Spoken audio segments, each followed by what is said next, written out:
花开花落自有时，缘去缘来总有因。大家好，欢迎收听翠花的秘密。灵异最近回来的越来越晚，早上醒来，我总是发现床头柜上的烟灰缸里有很多熄灭的烟头。半个月后，他带回一个小女孩，小女孩怯生生跟在他身后，手揪住他衣摆，模样瞧着比我们女儿还大几岁。他将女孩推到我面前，仙仙，快叫阿姨好。阿姨。女孩面对陌生的环境，有些拘谨。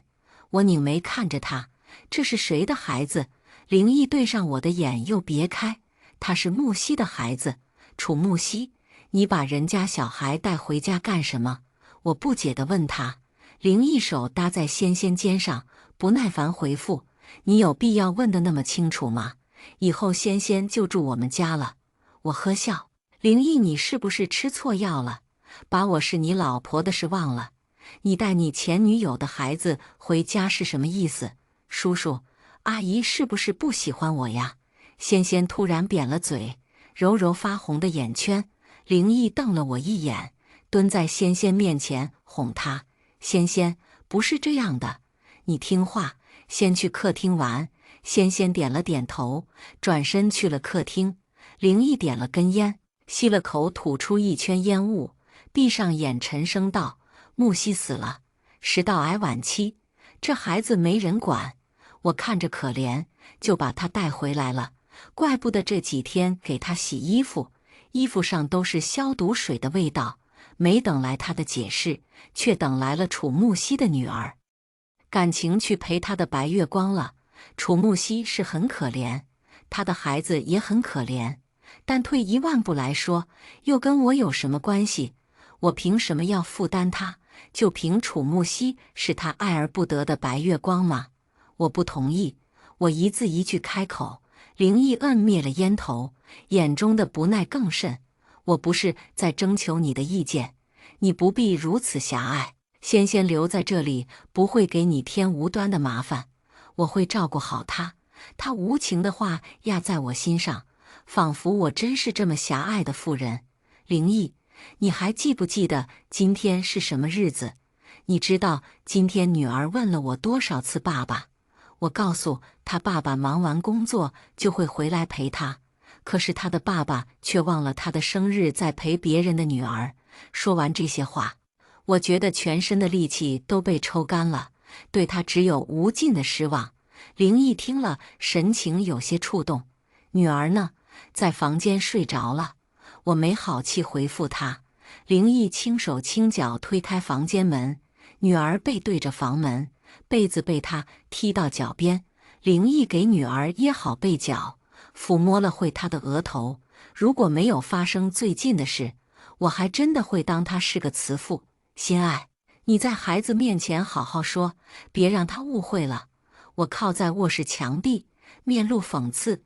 你是铁了心要把那个孩子留下来。心爱，我没求过你什么，这次我不会退让的。灵异出了卧室，留了一个背影给我，我的心乱成一团。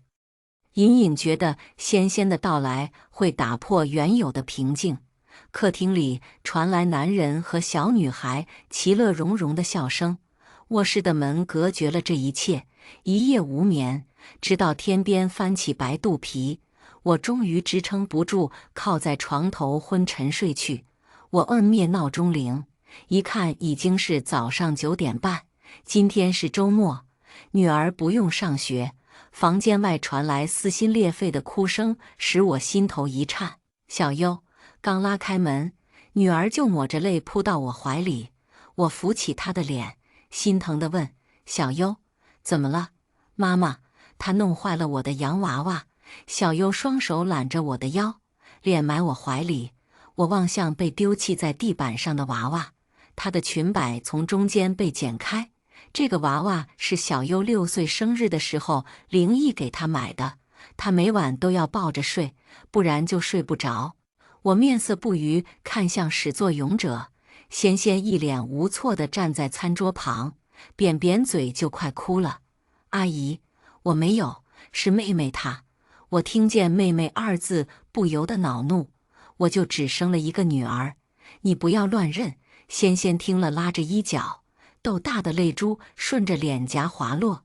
也许灵异说中了，我就是狭隘，看到这个孩子就是不爽。还记得那年小优生病发高烧梦呓，哭着喊着要爸爸，我打电话给灵异，让他下了班早点回来陪女儿，他却说有个应酬要通宵。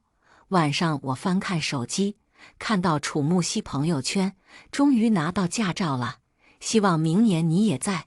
配图是他举在半空的驾照，边角还有一个男人的背影，我一眼就确定了那个男人是灵异，他从头到脚的衣服都是我置办的，我不可能认错。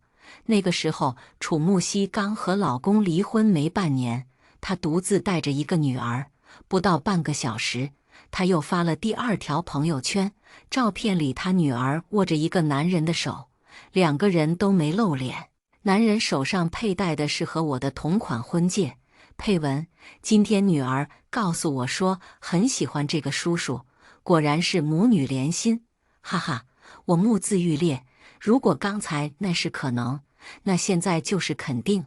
我奋力将手里的手机摔在墙上，灵异他怎么敢？怎么能？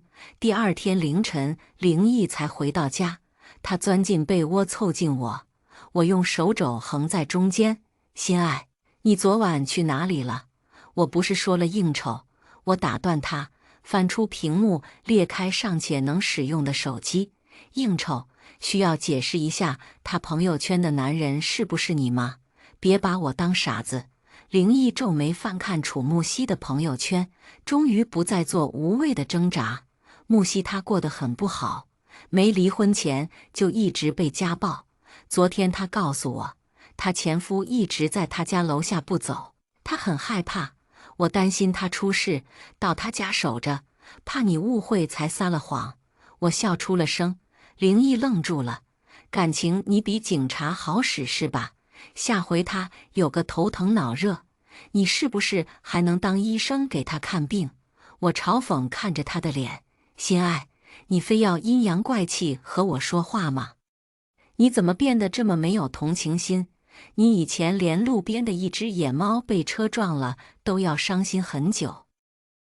我看着他的脸，不知从什么时候变得陌生。或许我从来都没有真正了解过他，蚊子血永远比不上爱而不得的白月光。最后是女儿的哭喊打断了我们的争执。我懂得了，我们不再是恋爱中的情侣，不合适可以潇洒离去。我和他组建了一个家庭，还将女儿带到了这个世上。我们的每一个决定都间接或直接地影响他。我这个人向来不喜欢拖泥带水的感情，却偏偏深知单亲家庭给孩子带来的伤害。我自己就是单亲家庭的孩子，我不希望孩子缺失父爱。我们很缄默，没再提起这件事。但从那以后，我和灵异便貌合神离了起来。仙仙知道我不喜欢他，这些天很识相，没往我跟前凑。只有灵异回家后才会出房间。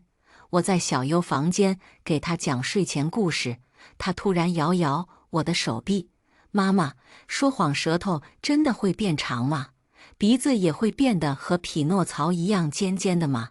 我手帮他理理发，故作严肃开口，是啊，我们小优对妈妈撒谎了吗？小优鼻子皱在一起，低下头扭着手指不吭声。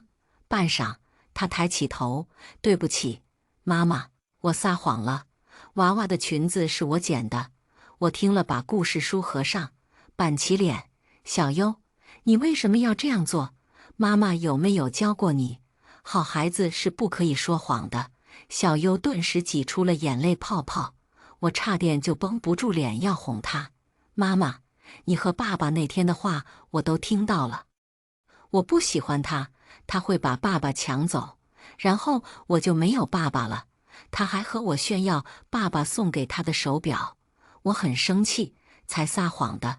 小优的眼泪啪嗒啪嗒掉到被子上，晕染出一朵朵湿痕。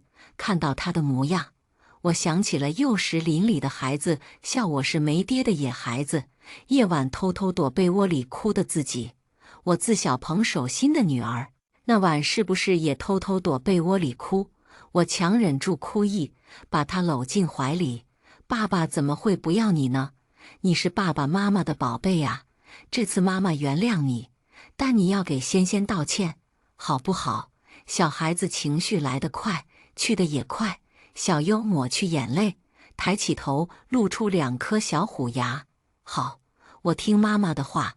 哄睡小优后，我走出房间。灵异坐在客厅沙发上，眼神往我身上送。我没理会他。自从仙仙来了我们家，我和他就一直冷战。心爱，我们谈谈。灵异坐直身子，放下手里的水杯。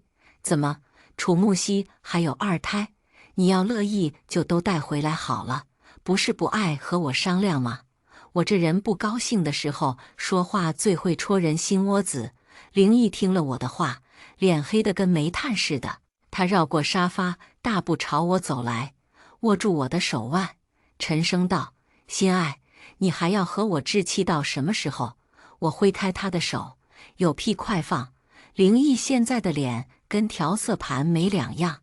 我打算将仙仙的学籍转到我们市，和小优一个学校。校长是你叔叔，我想，原来想往我这攀关系呢。小优所在的学校是我们市最好的私立，我就说以前吵架从来不会先低头的人突然求和，果真没好事。我笑着拍拍他的脸，瞧见我的动作，他眼神一亮，揽住我的腰。老婆，我就知道。我凑近他耳边，悠悠开口，想得挺美。洗洗睡吧你。灵异蓦然变了脸，抽开搭我腰上的爪子。哼，狗男人。灵异叹了口气，眼神复杂。仙仙只是个孩子，你别老是针对她。我嗤笑。他又继续往下说，自从娃娃那事后，仙仙晚上睡觉就一直躲被窝里哭。我知道小优是我们孩子，你偏心也正常，可你也是从单亲家庭出来的，你应该能体会仙仙寄人篱下的心情。不知是他的哪个字眼激怒了我，又或是每一个字。我大喊一声：够了！我抑制住想打人的冲动，冲进房间，狠狠把门关上。灵异转动把手要进来，我警告他：给我滚！门外彻底没了动静。我知道我们不可能回到过去了。从他内心的天秤斜向别人那一刻起，我和灵异是大学校友，他是高我1届的学长。我们是在一次元旦晚会上认识的。那会儿演话剧的同学突然生病了，不能来，老师让我替上。我本就是话剧社的一员，要上台自然也难不倒我，但临时来不及更换适合我马术的戏服。生病同学扮演的是位出逃公主，裙摆又大又长，高跟鞋也足足大了1个尺寸。为了这次晚会，大家都付出了很多心血，而且这是我们在校的最后一次晚会，所以我只好硬着头皮顶上。也许是太过紧张，上台阶的时候不小心崴了脚，右脚的高跟鞋咚咚咚掉到底下。我慌张抱起裙摆，艰难伸手去捞。这是你的鞋子吗？我抬头，鞋子被来人捧在手心，他手指骨节分明，脸上带着浅笑。是。我红了脸，伸手要接，他别过手，弯下腰将鞋子套我脚上。我低下头，谢谢，心脏乱跳个不停。转身时他叫住我，在我高跟鞋后跟垫了几层餐巾纸。我原地跺跺脚，好像不会掉了。我在台上表演的时候晕乎乎的，完全不知自己在演什么。下台后，他对我笑了笑：你刚刚演得很好。室友暗笑撞撞我的肩膀：行啊，灵异学长夸你了。我捂住脸，只感觉热气腾腾。原来他叫灵异。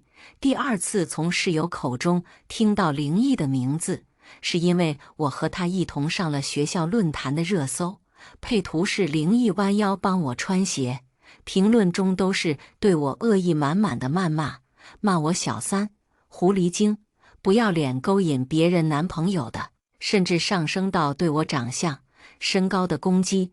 我第一次见识到网络暴力的恐怖。他们还将我单亲家庭的消息扒了出来，底下一群人骂我活该，是有气的把手机拍桌上。这群人是不是有毛病？一张照片就在那捕风抓影，楚木溪是公认的校花没错呀。至于把我们心爱贬得一文不值吗？我才知道，原来灵异有个青梅竹马的女友楚木溪。我沉默了，没有搭他的话。至于网上那些评论，清者自清。幸好灵异已经毕业了，我没什么机会碰见他。相信不久后这条消息就会沉下去。半夜睡意正浓，室友突然把我摇醒，激动地将手机屏幕举到我眼前：“心爱，快看，灵异发话了！”我睁开朦胧的双眼，瞧见题主已经将灵异的话置顶了。我和木西已经分手了，请大家停止对照片中女生的攻击。我拉过被子蒙住脸，心里没什么波澜。室友恨铁不成钢掐了我一把：“你呀你，就这反应？你的机会来了呀，可别怪姐没提醒你。”我躺床上装死，在我眼里，短暂的心动并不能代表什么。经过论坛风波后，灵异回校越来越频繁。没多久，他向我告白。我思考后回复他：“如果你不能给我100%的感情，那我们没有必要开始。”还记得那时他眉眼潋滟，穿透树叶缝隙细碎的光影洒在他侧颜。他柔柔说道：“如你所愿。”他确实也做到了。半年后，我答应和他建立男女朋友关系。毕业后，他向我求婚，我答应了他。婚后第7年，我从共同好友那里知道，他向我表白那天，他的白月光嫁给了别人；他向我求婚那天，他的白月光怀孕了。一切是那么巧，巧到让我忍不住怀疑，他是真的喜欢我，还是为了跟楚木溪较劲？我们的感情也在楚木溪离婚那年降到冰点。我翻看日历，发现自己已经快2个月没有来月经了。最近发生太多事，也没留意。当初怀小优那会儿，我也没有什么孕期反应。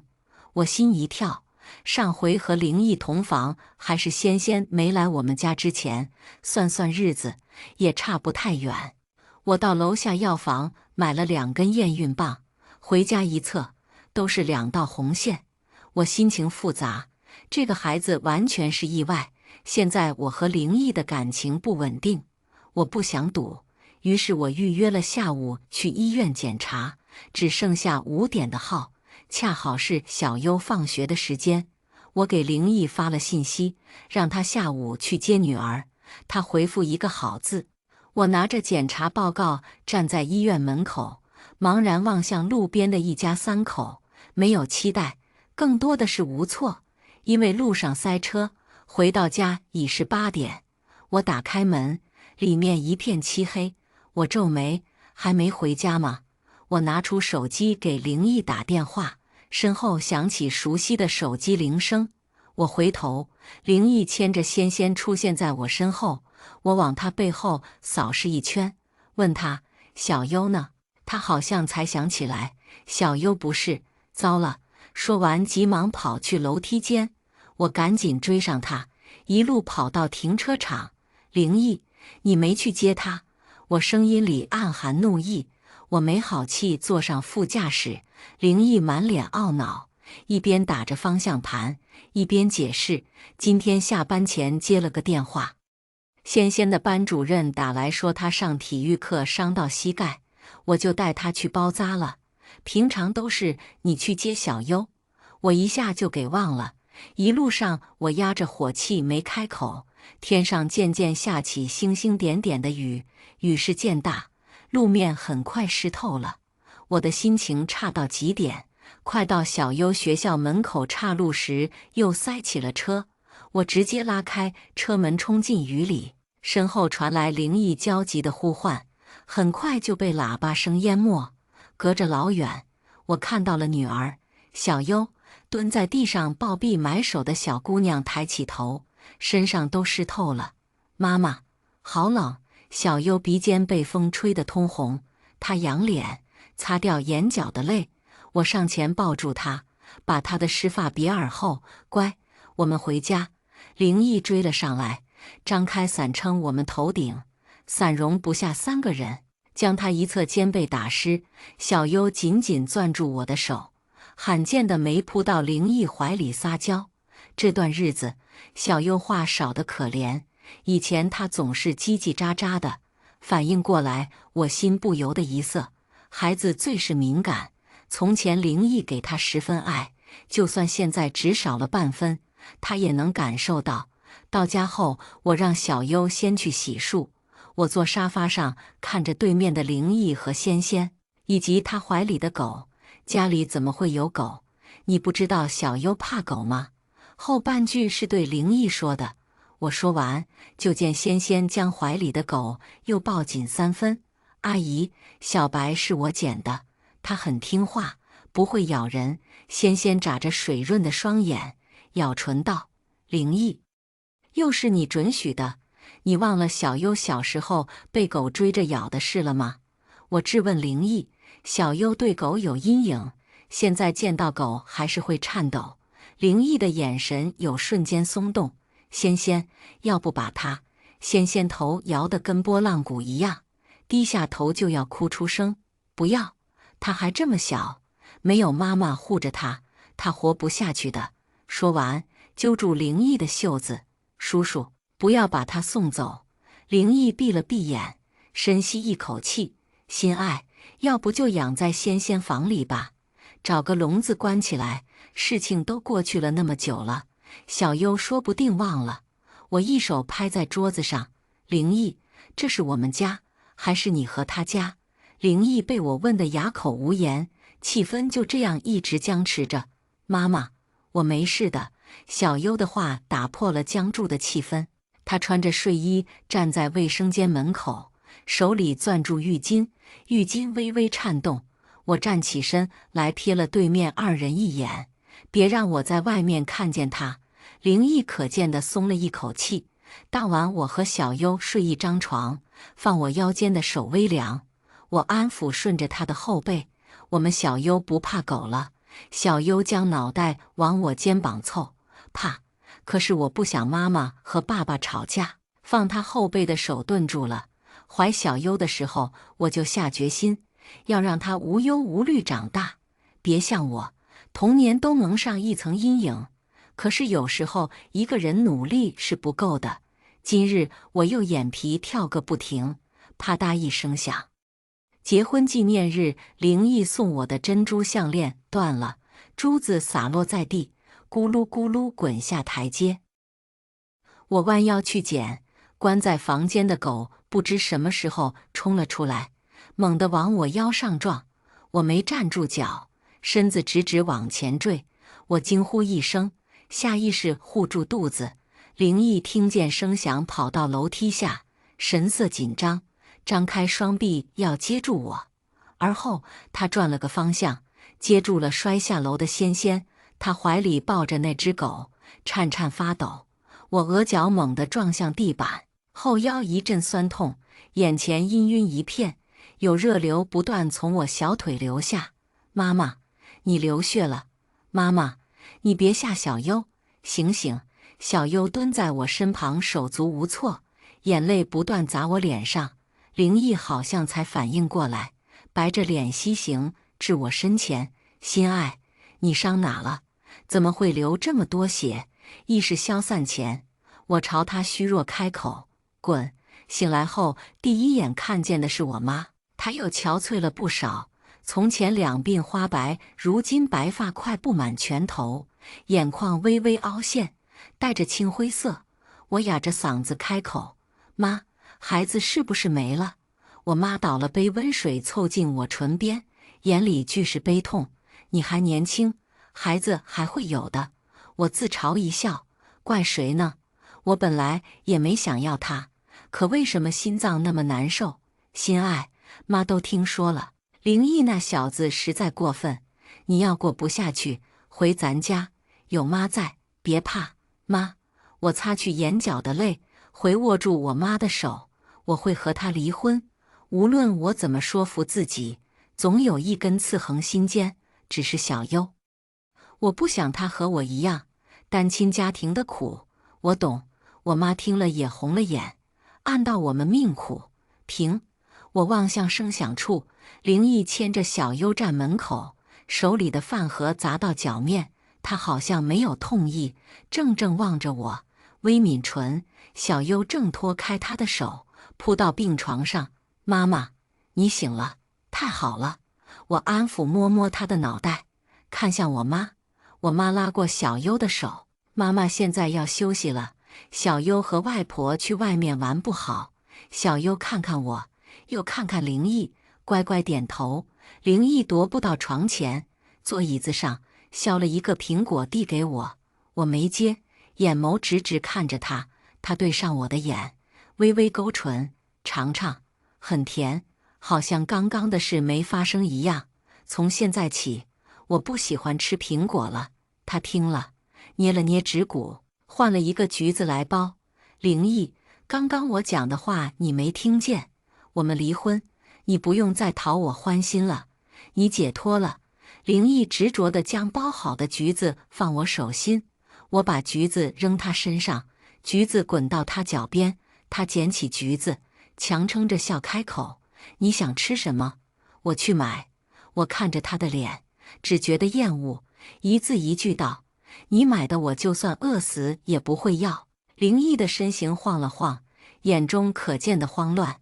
他摇摇头，伸手想碰我，我躲开了。不是的，心爱，我不知道你怀孕了，我原本是想接住你的。我哼笑，就因为仙仙也摔了，所以你把我放脑后。灵异懊恼捂住脸，豆大的泪珠从他指缝中流出。仙仙是个孩子，你是成年人，我以为你能抓住栏杆。算了吧，灵异，你的心装了太多人，排最后那个总是我。我累了，我们就这样吧。我出院后就去办手续。心爱，我们真的没可能了吗？你走吧，我现在不想看见你。我闭上眼，只觉得压心口的大石消失了。原来心里打磨无数遍的话，说出口这样轻松。我在民政局门口，迟迟不见灵异的身影，有些不耐。江心爱，听见有人喊我的名字，我疑惑回头，我脑海搜寻了许久，终于冒出一个名字：你是周顺。周顺挠挠头，傻笑：好久不见，你怎么在这？他指我身后的民政局，我只好告诉他我是来办离婚的。周顺愣住了，问我证件带齐没有，我才知道他在民政局工作。说起我们高中那会儿的糗事，双方不由得相视一笑。得知他还未婚，我有些惊讶。当初他可是有好多追求者，就是有喜欢的人了，还在等他，不想将就。周顺望向我，摇摇一笑，我失笑。没想到我们周班长这么痴情，所以呀，今天完事后要不要陪我吃个饭？我这孤家寡人的，哎。他一脸受挫，捶捶胸口，刚要回复他，就有人强行挤入我们中间，腰间横了只手，将我带离。灵异，我吓了一跳，用手推他，没推动。我们还没离婚呢，你就这么迫不及待和别的男人有说有笑？灵异沉着脸，横腰间的手猛地收紧。你有病，放开，你弄疼我了。我拳头捶他肩上，他像座山一样不动。这位先生，没瞧见他不愿意吗？周顺手攥住灵异的手腕往外一扯，我脱离开灵异的钳制，到周顺身后。灵异拧眉：你谁？我和我老婆说话，跟你有什么关系？我纠正他，很快就不是了，所以你的手别乱放。周顺笑笑：待会你不就知道了。周顺拉开门，示意我先进。我朝他点点头，砰一声响，回头望见灵异一头撞玻璃门上，五官扭曲。你故意的！灵异冲进来，扯住周顺的衣领，鼻梁泛起青紫，可见撞得不轻。我偷偷抿唇，忍住笑。灵异刚刚脸贴玻璃门的样子实在滑稽。周顺两手一摊，很是无辜，门又不是我关的，只是没给你撑住门而已。我将灵异拉开，你几岁？非要闹是不是？灵异委屈拉住我的衣角，好痛！我撇开他，活该。周顺换了身工服坐我们对面，先填资料，证件都带齐了没？后半句是对灵异说的。灵异双手环抱胸前，痞笑，不好意思忘了。我瞥见他裤带的红色边角，伸手一抽，递给周顺。灵异脸都黑了，心爱，你1分钟都不想和我待了吗？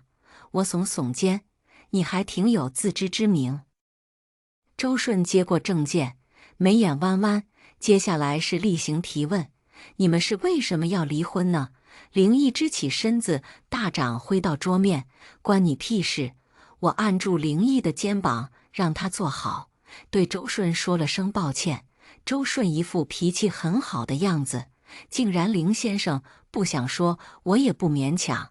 没想到你们婚姻让你如此不堪回首，接下来就按我告诉你们的流程做吧。灵异气地指着周顺说不出话，最后憋出一句：你想得美，我离了让你好钻空子是吧？我一手刮过灵异的后脑勺，拍得他头往下低，竟给我胡说，最后签字摁手印，灵异般着手不动。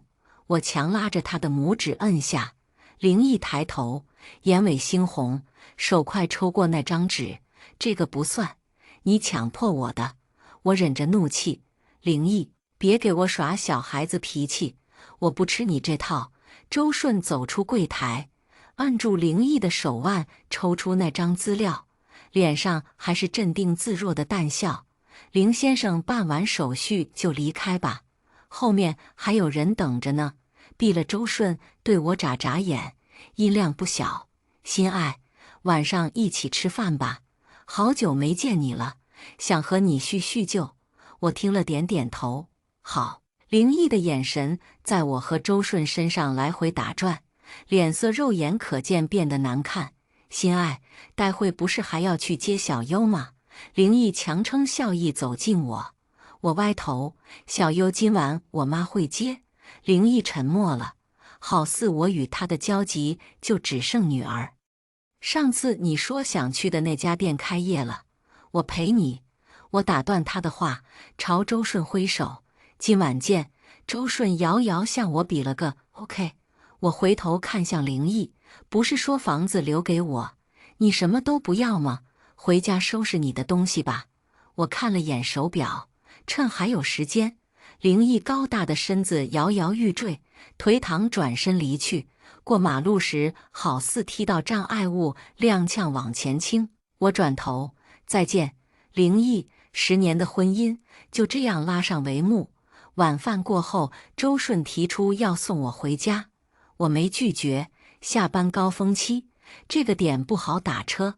我上了副驾驶，拉过安全带，瞧见车挂是个熟悉的兔子雕塑。这不是。我拿起来摩挲上面的纹路，有些粗粝，表面的漆看上去有些泛白，显然经历了年月。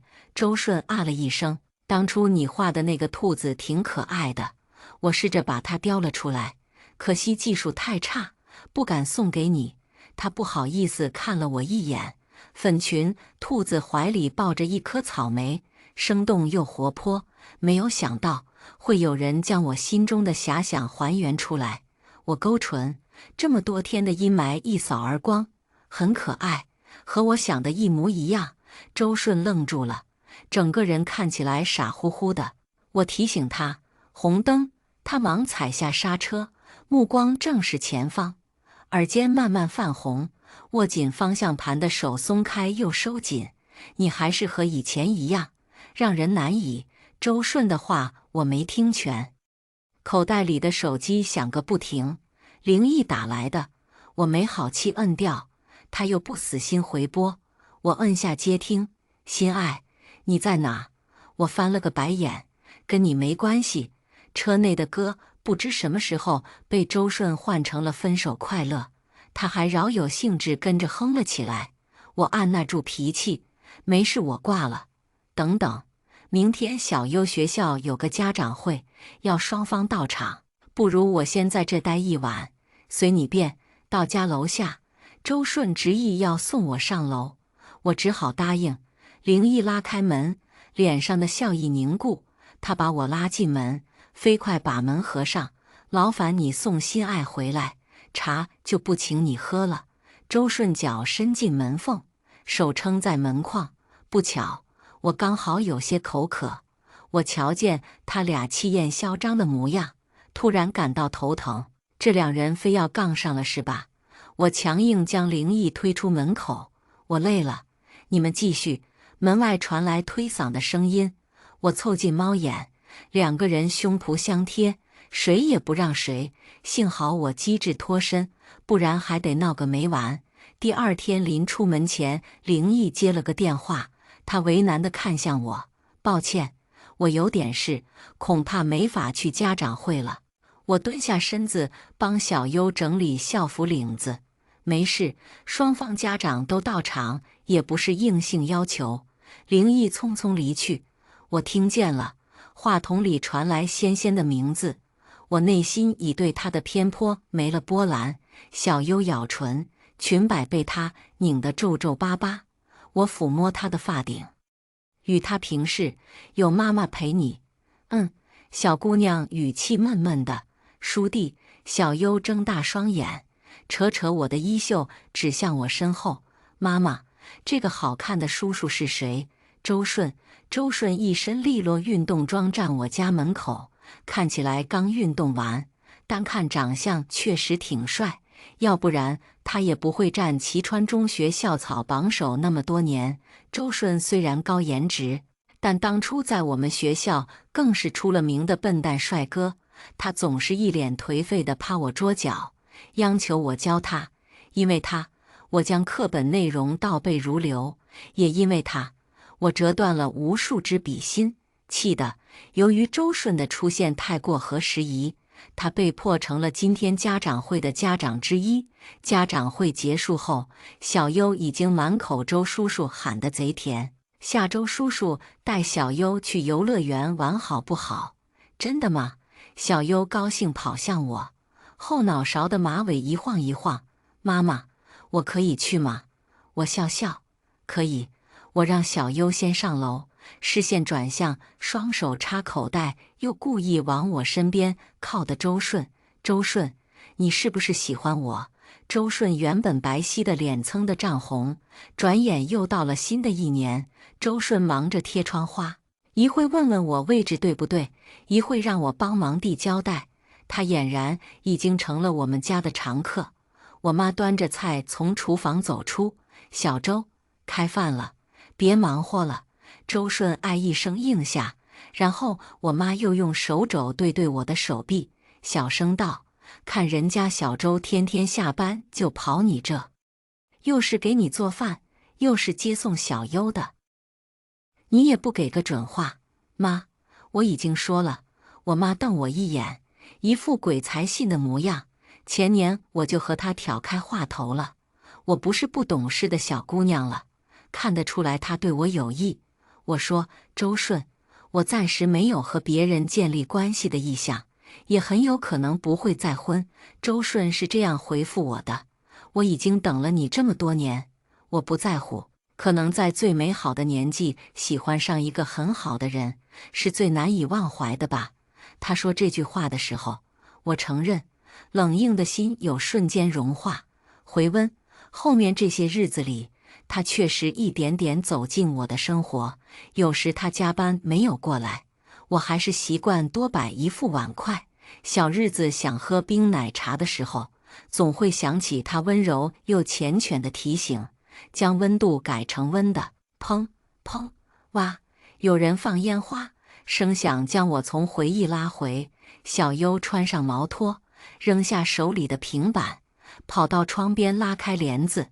我和周顺相视一笑，新年快乐，新年快乐。周顺往我碗里夹了一块红烧肉，在家做好带来的，你尝尝我的手艺有没有见长？刚想试试，就见小优又跑了回来，窗帘被他拉上了，瞧着心事重重。我问他怎么了，小优？小优张了张口，沉默半晌，是爸爸，他在楼下。我皱眉，他什么时候来的？周顺握住我的手，要不下去看看吧？我点点头，也好。看见我，灵异眸子亮了起来，他有些局促地将手里的东西递给我。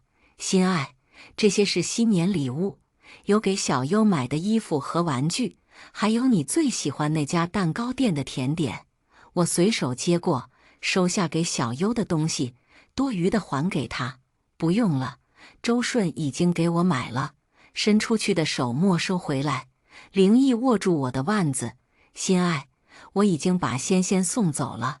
我抽出他掌心的手，淡淡回复：哦，你乐意。灵异向前一步，眼里满是悲痛。心爱，能不能再给我一次机会？我真的并不能没有你。仙仙已经不在了，你可不可以？我扬手制止他继续往前。打住，灵异，你还不明白吗？仙仙只是我们婚姻里的导火索，将我从你身边推开的是你自己，迟来的深情像草尖，所以你也醒醒吧，别再来纠缠我。灵异脸上的血色一寸寸白了下去，他痛苦地捂住脸，蹲在草地里，泣不成声。心爱，我不想的，我只是很茫然，不知该往什么地方走。周顺高大的身影遮挡住我的视线，脖子上被套了一条围巾，凉飕飕的感觉霎时荡然无存。怎么下楼也不知道带条围巾。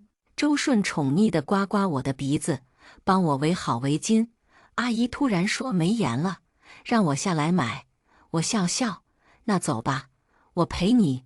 我们一道越过旁边的人，裙摆被人扯住，我眼光逆着灵异。他倔强仰起头不肯放手，周顺弯腰手稳稳落在灵异虎口，灵异吃痛松了手。周顺眉眼弯弯，灵先生还是早些回家，不然要错过团圆饭了。我们很忙，就不奉陪了。灵异恶狠狠瞪着他，堪比恶狼。走出半道，我停下脚步，周顺也跟着停下。我问身后那人：灵异，你当初是真心喜欢我才和我求婚的吗？后面的人哑声开口：刚开始是为了和他斗气，后来我是真的喜欢上你了。那个他自然是楚木溪。我笑笑，不再停留，挽着周顺的臂弯走远。后来在我和周顺的婚礼，灵异托人送上一个鼓鼓囊囊的红包，我正愁着怎样把它送回去，周顺摁下我的手，留给儿子买奶粉。我红着脸捶他胸口，没成想第二年我真生了个男孩。周顺低头亲我的额头，我的宝贝，终于如愿了。小优抢着把周顺挤开，也学着他要亲我。我握着他俩的手，又瞧着怀里熟睡的儿子，幸福不过如此。下面我们来听第二个故事。我女儿给老公的小三儿打赏了10万，我输的密码。妈妈，为了我，离婚吧。当女儿这样对我说时，我是震惊的，随即而来的是无限的愤怒。我的丈夫出轨了，我知道，但我没想到，他居然敢把小三儿带到家里来胡闹，让生病在家的女儿撞见了他们的荒唐。您的年度最喜爱照片已选出，点击查看。我老公张然的 UP 年度照片是一个女人在迪士尼戴着兔耳朵的卖萌照，日期是去年的6/1。张然总说我和女儿盼盼是他生命中最重要的女人，可这张照片里的女人美丽动人，却不是我们当中的任何一个。去年这时候，正是张然去上海出差的日子，本该31号回来的他，延迟了2天才到家。有时女人的直觉是恐怖的，在电光火石间，我意识到自己的老公可能出轨了。张然正在用电脑打游戏，手机放在我旁边充电。我想起他最近总是频繁加班，便不动声色地问他：星期四晚上盼盼学校举行演讲比赛，你会去吧？张然头也不回就拒绝了。那天没空，我不放弃，这活动挺正式的，盼盼准备了好久。再说了，女儿很想你去，你不是可以调休吗？我特意加重了女儿2个字。她终于百忙之中看了我一眼。老婆，你去就行了，我公司有事脱不开身啊。当晚，等张然睡着了，我悄悄抽出了他放在枕头底下的手机。他没有设指纹解锁，只能密码开，也不知道是不是怕我趁他睡觉的时候直接拿他手指解锁。不过没关系，我记忆力好，刚才在镜子里看见他开锁，记住了。打开微信，直接搜索迪士尼，在一堆聊天记录里，我锁定了一句话：好想好想去迪士尼呀！去年5月20日，发在车友群里的。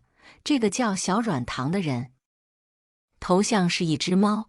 从群聊点进对话框，张然和他没有任何历史聊天记录，他的朋友圈仅3天可见。今天发了一张戴着墨镜的照片，张然没有给他点赞，但点开这张照片不用加载，说明他之前看过了。他手腕处的手链和张然照片里的手链是一样的，是我前段时间想买，而张然让我别浪费钱的那款。他画着精致的妆容，红唇噙着笑容，仿佛在透过屏幕嘲笑我的愚蠢。手链上碎钻的光芒刺得我的眼睛眯了起来。除了照片，小软糖前天还分享了一首流行歌。张然平时是很少听流行歌的，他嫌弃这种歌没有格调。可这个星期他哼了好几次这首歌的调调。流行歌是很洗脑的，人听多了就会不由自主地哼起来。如果不是他自己听的，那就一定是身边有人经常放。到这会儿，我已经基本肯定张然和这个小软糖有猫腻了，但他们的微信干干净净，没有一点纰漏，线索似乎已经断了。我想起之前听好姐妹何小小说过，她以前追男朋友的时候，为了和他有共同话题，通过他朋友圈分享的歌一路找到了他的听歌 App 账号。我当时还嘲笑过何小小，为了爱情不择手段。没想到时过境迁，我居然也要干这种事了。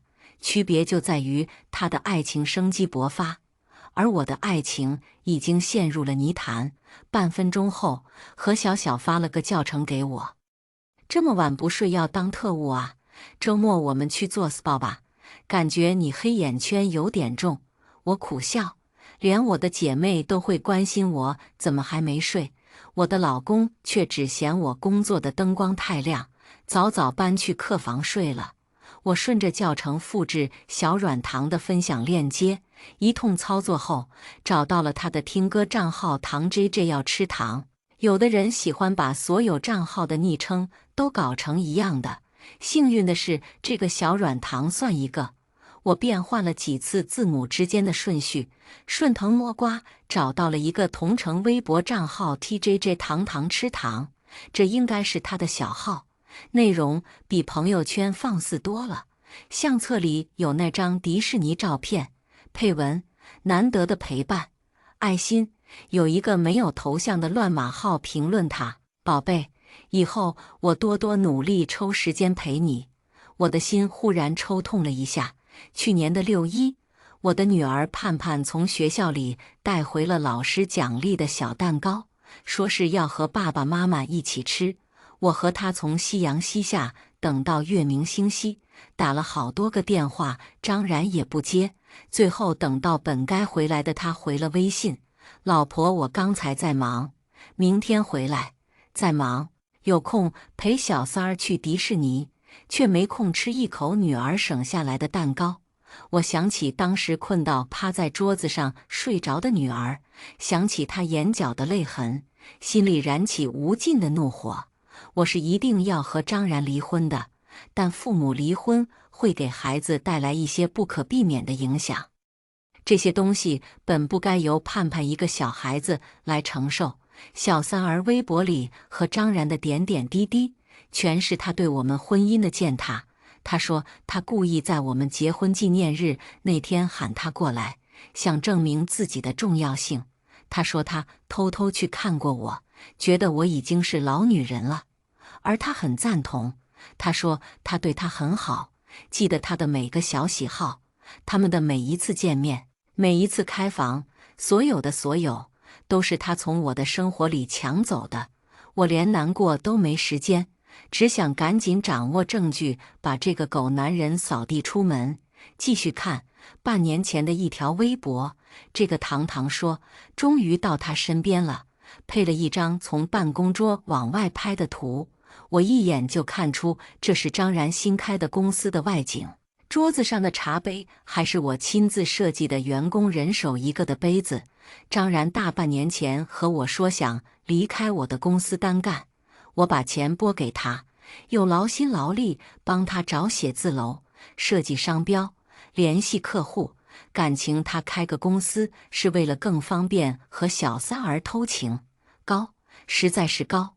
我复制了小三儿和渣男的首页地址，保存，然后马不停蹄地点开了张然的微信工作群。他的工作群有好几个，里面并没有小软糖。我猜这个糖心姓唐，搜了唐字，果然看到有员工艾特了一个人，喊他小唐。出乎意料的是，这个小唐的头像很朴素，是一朵莲花。我总觉得特别眼熟，仔细想想，这头像居然是我公公的同款。点进对话框，张然给他的备注是爸爸，饶是我怒火冲天，那一瞬间也呆了一呆。这个爸爸在下午给张然发了一条消息：6·1儿童节想吃东西。张然回复：宝贝想吃什么？那个备注爸爸的人说想吃你，甚至还发了一张裸照。我胃里一阵翻腾，忍着恶心往上翻，边翻边拍照留证，看到了无数的污言秽语，比如老公，我们为什么不在小号上聊天呀？张然说因为刺激。那边又说讨厌讨厌，怪不得老是在窗边。张然回下次穿我买的衣服做，想你了欣欣宝贝，亲亲。那边回复亲别人去。张然却说黄脸婆有什么好亲的？那边说人家什么时候能换头像啊？这个头像好土了。张然说宝贝，为了我再忍忍，给你买包。看到买字我虎躯一震，都顾不上恶心了，立马查了他们俩的转账记录，还给他买包。开什么玩笑，狗男女花的都是我的钱好不好？张然给这个女人赚了不少钱。当我看到情人节那天的1314转账记录时，我笑了，笑着笑着，笑出了眼泪，笑我自己瞎了眼，也笑张然是个小气鬼。情人节那天，我给他转账3344，他给我转账52，给小三转账1314，拿着我的钱去给小三发红包，合着这狗男人还净赚1978。我擦掉眼泪，保存好照片和录屏，把手机塞回了张然枕头底下。然后我失眠了。我和张然是大学同学，他当年长得一表人才，和我都是学生会的，被同学们戏称为金童玉女。我本来对他也有好感，所以他追我的时候，我很快就同意了。谈恋爱后，我才知道他家里的条件很差，父母都是工人，很早就离婚了，是他母亲把他带大的。他来上大学的钱还是自己勤工俭学凑的，也因为这样，张然的自尊心非常的强。我送他礼物的时候，永远是小心翼翼的，生怕伤了他自尊心。我们在一起的第一个情人节，张然一整天都没有人影。我的室友们都出去和男朋友约会了，甚至已经拿着玫瑰花回来了。张然依旧没有联系我。最后是我给张然发了52块钱的红包，说情人节快乐。我觉得钱真的不重要，心意才是最珍贵的。张然很认同我的观点，抱着我说：亲爱的，你真是我的宝藏。从此以后，每逢过节，他都会给我发52块钱的红包。他说这是我们俩之间的独家回忆，是爱的证明。我深以为然。可何小小知道以后，却对我说：心意确实很重要，但如果一个男人在能力范围内都不舍得给你花钱，还谈什么爱不爱？那时的我没有听进去他的话，现在想想，何小小真的相当有先见之明。他是当年唯一一个对我恋爱持保留态度的人。所有人都说张然对我很好，追我时知道我喜欢喝奶茶，张然就跑了好几公里去给我买奶茶，送到我宿舍楼下，记住我的生理期，给我提前准备好热水。他给我写情书，在满满一页纸上写上我的名字。大家都说吴越你好幸福，张然对你真好，而我也是这样认为的。只有何小小问我，除了对你好，他还有别的可取之处吗？当时我还生气了，我觉得何小小这样问是玷污了我和张然的感情。我们的爱情和金钱没有一点关系，他爱我，和他家里穷也没有关系。当年张然穷到连开房和买替的钱都是我出的，当然他也不是一点钱都没有，但他的钱要寄回去给他妈妈。而且他说了，他想攒钱买房子，尽快给我一个家。以前我觉得只要相爱没有迈不过的坎儿，现在我觉得我怕不是瞎了眼了。什么给我一个家，说得好听，这房子的首付是我爸妈出的钱啊。张然明明什么都没付出，我怎么就被他骗过去了呢？这里提醒各位一句，男人给你花钱不一定爱你，但是不给你花钱就一定不爱你。当然了，感情是相互的，双方都付出的爱情才是好的。请姐妹们擦亮眼睛，不要被渣男的花言巧语哄骗了。仔细想想，曾经那个爱我的张然似乎已经离开我很久了。不知从什么时候起，他开始晚归，和狐朋狗友鬼混。在我和婆婆发生矛盾时，他总是第一时间站在他妈身边责备我，还总是觉得我不够温柔，管他太多，害他在朋友面前丢面子。当年他说我哪怕素颜也是最美的，现在他在微信里和小三儿聊天，说我不及他1/1000的美，贬低我的身材，说我生完孩子以后肚子肉松了，还有妊娠纹。不说我当年生盼盼的时候难产，疼痛异常，后来的产后恢复我已经很努力了，妊娠纹很淡，腹肌也重新练回来了。可怀孕还是带来了很多不可逆转的伤害，这些张然都是知道的。可他不仅不心疼，反而在背后和小三儿一起编排我。现在可以确定的是，张然出轨了。那个女人很大的可能就叫唐心之类的名字，这个我去他公司一看便知，但只是聊天记录，并不能将张然出轨的事实定死。我需要更多证据，可我要怎么和孩子解释？因为他爸爸出轨，所以我要和他爸爸离婚呢？我在胡思乱想间睡去，唯一一个念头就是我要报复张然。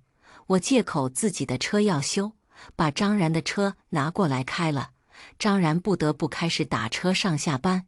我在他的手机里安装了定位系统，又设置了打车短信提醒，开始监控他的行程。通过他的打车记录，我知道了唐鑫的住址。可这些还不够，老婆，我今天晚点回来，不要等我，趁张然找唐鑫的功夫，我在家里的每个角落都安装了隐秘摄像头，这样做的目的很简单。我怀疑张然会把唐鑫带到家里来。张然是个喜欢刺激的人，这个刺激不是指坐过山车或者蹦极，而是另一种刺激。他喜欢在暴露的、不适合的场合办事。大学的时候，他就很想和我在学校的小树林里试一试，被我拒绝了。从聊天记录上来看，他和唐鑫也经常玩刺激的。公司和唐鑫那边，我暂时插不进手，只能剑走偏锋，赌一赌了。我和张然的财产分割十分麻烦，想要清清爽爽的离婚，还需要更多证据。监控安好，张然醉酒而归，我替他把外套脱了，在他的衣服上发现了一根白色的猫毛。唐鑫头像上那只猫是白色的。张然很讨厌猫，我曾经想养猫，被他拒绝了。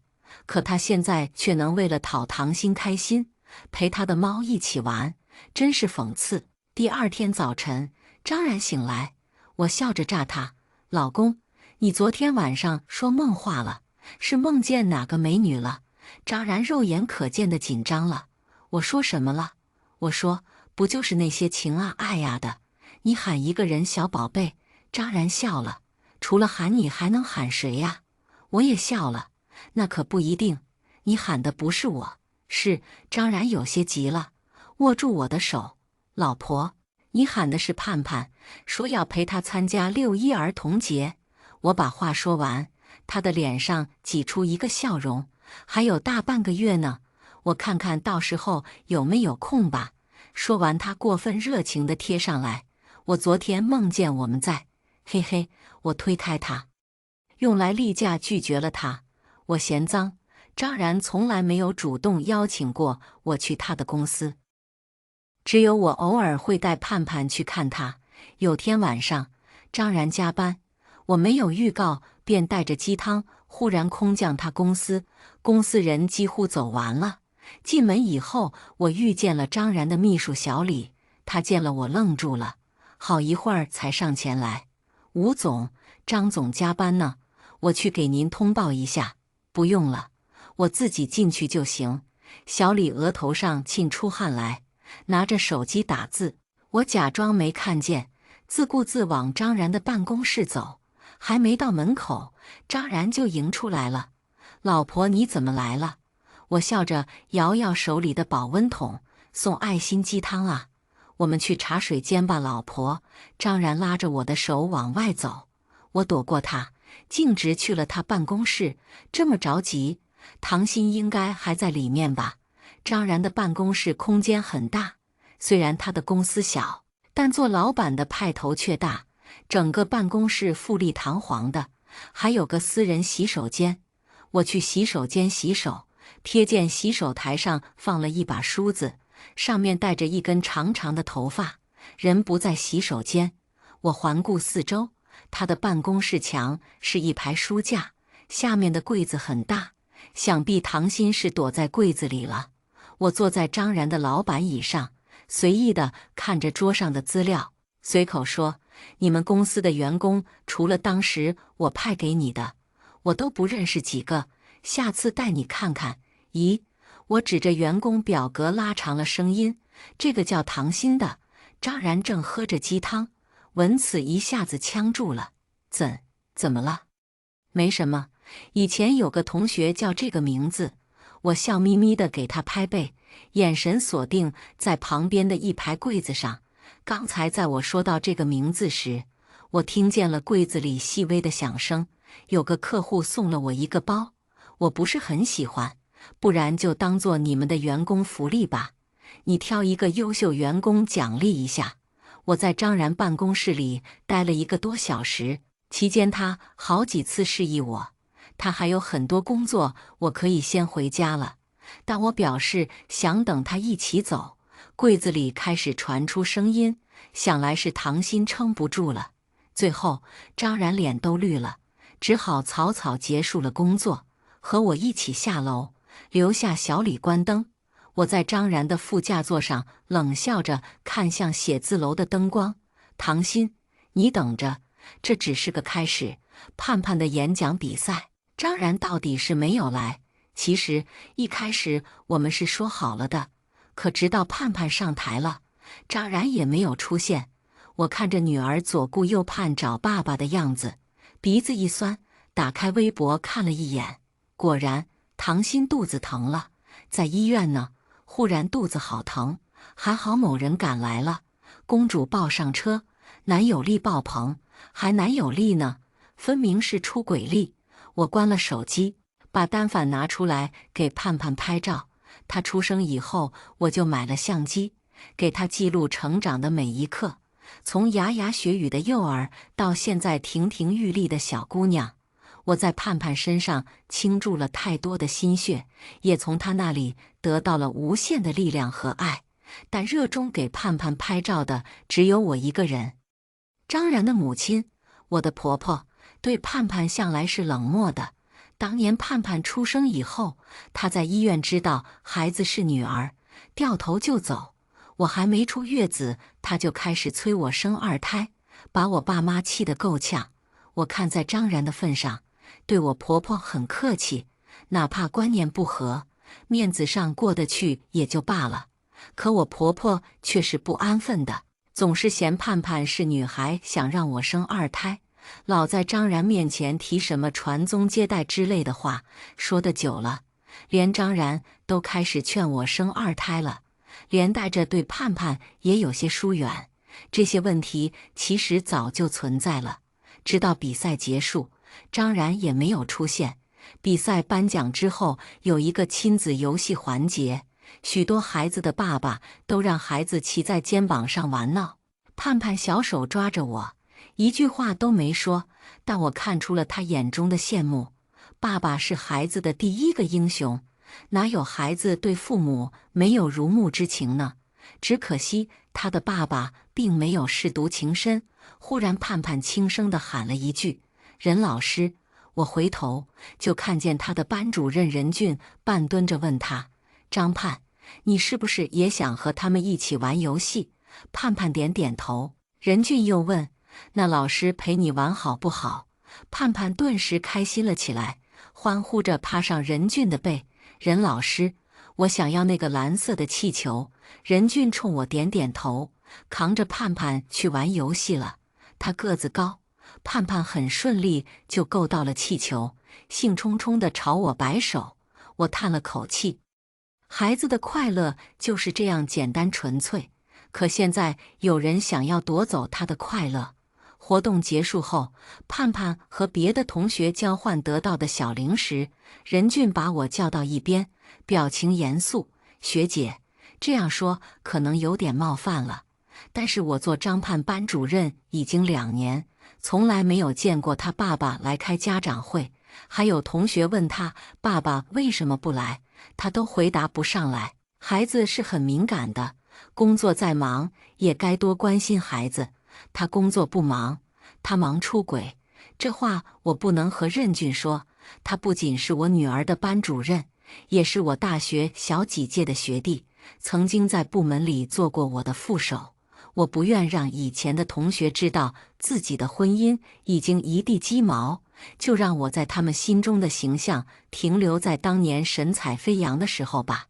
带着盼盼回家，张然还没回来，他的妈妈徐莲倒是在。我一进门就被他埋怨了一通，怎么这么晚才回来？然然都要出门了，你连行李都不知道收拾，还得我老太婆自己动手。我无语。盼盼今天有演讲比赛，而且张然后天才出发，没那么急。徐莲眼睛一瞪：“一个比赛有什么要紧的？”盼盼嘟着嘴说：“奶奶，我准备了很久的，培训老师都夸我讲的比平时好，之后还要代表学校去市里比赛呢。”徐莲顿时急了：“啥？你还去培训了？”他扔下手里的衣服，一副要和我说道的样子。盼儿一个小丫头片子学这么多干嘛？她还想上天啊？学再多以后还不是给别人家当媳妇？盼盼抿唇望着徐莲，眼中满是委屈。我赶紧让他先回房间洗澡，拉着徐莲去了客厅。妈，现在时代变了，男女平等，我希望你以后别和盼盼说这种话了。徐莲皱着眉，一脸不耐烦，别和我说什么时代，我就知道他以后不是我老张家的人。我气笑了，难不成你也姓张吗？徐莲没听懂我的意思，握住我的手，谆谆教诲：小月呀，女儿总是要去别人家的，你教的再好有什么用啊？你不如认牛牛做你的干儿子，以后也能帮衬着点。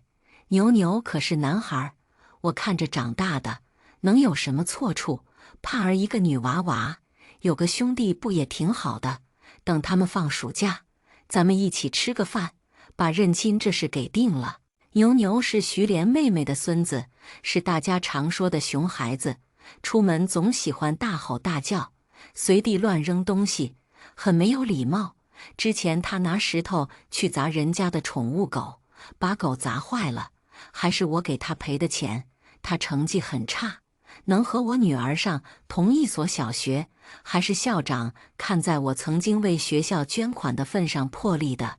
就这种小孩，徐莲居然想让他做我儿子，美其名曰能养老送终。我看他现在对着妈妈奶奶趾高气扬，拳打脚踢的样子，以后拔呼吸机还差不多。平时为了让盼盼多和张然接触，我会抽空送他去张然公司玩。张然总说自己没空，但孩子还是会想爸爸的。而且公司员工都很喜欢盼盼，他每次去公司也都挺开心的。可有一天从公司回来，盼盼问我：妈妈，为什么有的人一会儿喜欢我，一会儿又不喜欢我呢？我没懂他的意思。你和朋友吵架了吗，宝贝？他踌躇了一会儿，说以后不想去爸爸公司了。在我的追问下，他才说出了原因。原来是公司有一个员工主动和盼盼玩，在张然面前给他吃糖果，张然一走立刻冷脸，还故意把水杯放在桌子边缘，拉着他的手去碰倒了，杯子碎了。那个姐姐说这是她男朋友送她的，她很不高兴。爸爸看到以后骂了我一顿。盼盼委屈巴巴地捏着我的衣角，举起小手：妈妈，杯子里的水好烫。孩子的手嫩，因为没有第一时间处理，所以红肿的触目惊心。盼盼是个心思敏感的孩子，他遇到困难却不敢告诉自己的爸爸，是因为那个男人只顾着维护自己的姘头，这是何等的可笑。我强忍着要去公司泼开水的冲动，去唐鑫微博一看，果然看见了他的抱怨。在男朋友面前装喜欢小孩真的好累，明明烦得要死，还要讨好他。还好他自己也不喜欢那个孩子，嘻嘻，以后不用给小屁孩买零食了。他说我就是他的小宝贝，会把我当女儿宠，附图一个糖果。这样一个恶心的人，在平时直播的时候却是一口一个哥哥，人家妆容甜美，被他的粉丝称为软糖小天使。我好喜欢小朋友哦，小朋友都是很可爱的，哥哥觉得人家可爱吗？这是直播，呜呜呜，那个杯子可是你送我的，好难过。不过你女儿也不是故意的吧？哎，但是她真的好调皮哦，把我的东西弄得乱七八糟，是不是因为嫂子平时没教好她呀？这是和张然的私下聊天。小丫头片子还有两副面孔呢。唐鑫既然爱装善良，我就让他装个够。我让盼盼用张然的手机给唐鑫打赏了10万。张然发现银行卡的支出后怒不可遏，抬手就想打孩子。我冷笑，平时从来不关心孩子，一出问题就知道动手，这算什么狗屁爸爸？盼盼吓坏了。我是看爸爸的推荐里有这个姐姐，爸爸也给这个姐姐打钱了。我猜剩下的话就不用说了。张然也没有心力去追究盼盼为什么会看见这些，或者他怎么知道的支付密码，一切的重心已经变成了我的疑问：你为什么要经常给他打赏？张然支支吾吾，说不出个所以然来，半天才说：老婆，这是我公司的员工，给他打赏也是我们公司造势的一部分，你知道的，直播的时候得有人带头打赏。我惊讶道：啊，这个人是你公司的呀？那让他把钱还给我们吧。他们直播打赏的钱，平台是要扣除一部分的，但唐鑫为了在张然面前表现，给我打了全款。因为退钱这事，我加了唐鑫的微信，并邀请他来家里做客。像你这样通情达理的女孩子真是不多了。我这样夸奖她。哎呀，姐姐过奖了，小孩子不懂事嘛。我这样是应该的。再说了，张然哥可是我的老板呢。之后我经常以老板娘的身份和唐鑫一起吃饭见面。他的胆子比张然大，会背那个我拿给张然做员工奖励的包，暗搓搓地在我面前展现自己和张然的亲近，一口一个哥，还说我就是他的姐姐。而张然这个变态，在知道我和唐鑫成了好朋友以后，那眼神居然害怕中带着一丝兴奋。我和唐鑫交往的过程当中，总是有意无意的炫富。这枚戒指是我们出国旅游的时候买的，当地大师手工定制，好看是好看，就是很贵。我本来都说不要了，可张然硬是把钱给付了。花了多少钱呢？10万，败家死了。哇，想不到我们老板这么豪呀。唐鑫星星眼。当然啦，而且我和你说，男人有钱不是最重要的。我以一个过来人的身份教他，重要的是他要对你好。我以前想喝奶茶，他跑了半个城市给我送来。我和唐鑫聊天的主题万变不离其宗，聊得再远，他也能把话题扯回张然身上。他会时不时地向我打探张然的喜好，然后甩锅给秘书。李秘书让我问的，姐姐行性好，告诉我吗？做小三儿的都有一颗上位心，在我的刻意引导下，他知道了许多关于张然的事。我一直在塑造张然是有钱人加好男人的形象，把唐鑫听得眼睛发光。我设了蜜糖陷阱，一步一步引诱唐鑫深入，掌握了越来越多的证据。律师我早就联系好了，但我不想闹得太过，给盼盼留下父母反目的印象。在我的计划中，我会给张然最后的体面，拿到我应得的就罢手，留他一条活路。可因为临时要出差，我只好暂缓了行动。这次暂停打乱了我的计划。在出差期间发生了一件让我无法原谅的事情，因为这件事，我决意要让张然和唐鑫身败名裂，万劫不复。我因为不放心盼盼在家和张然、徐莲单独接触，更不放心那个爱演戏的唐鑫，于是出差前拜托何小小替我照看女儿，把孩子带去他家住几天。可出差行程的最后一天，何小小给我打来电话，语气说不出的慌乱。月月，盼盼说她睡不着，让我带她回家拿玩偶，结果撞见张然和那个女的。何小小说，他们当时在盼盼的房间收拾东西，没想到张然回来了，还带着唐鑫一起。他们从玄关处开始激吻，一路横冲直撞到主卧，期间说了许多不堪入耳的话，激情四射，根本没有发现屋子里还有别人。我当时马上捂住了盼盼的耳朵，但不确定她听见了多少，明白了什么。我接到这个电话时，眼前一黑，赶紧扶住旁边的墙才不至于摔倒。这到底是为什么呀？